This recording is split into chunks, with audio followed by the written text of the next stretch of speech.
अस्सलाम वालेकुम जी। ये मैं आया हुआ था एक जगह पे।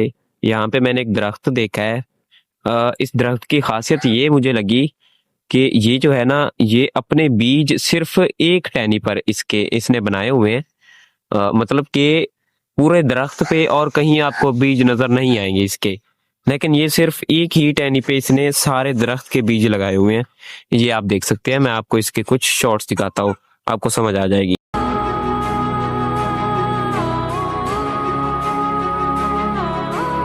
ये देखें, ये सिर्फ एक ही टहनी है, मैं आपको दिखाता हूँ।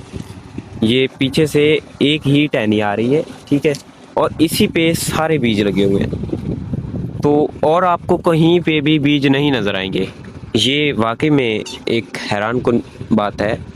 ये नीचे से देखिए, यहाँ पे इसने जो है किसी टहनी पे भी और बीज नहीं है, सिर्फ ये वाले जो है ना टहनी, सारे बीज इसी पे हैं। ये आप देख सकते हैं। ये मुझे बड़ी अजीब चीज लगी कि इस दरख्त ने जो है अपने सारे बीज सिर्फ एक ही टहनी पे लगाए हुए हैं।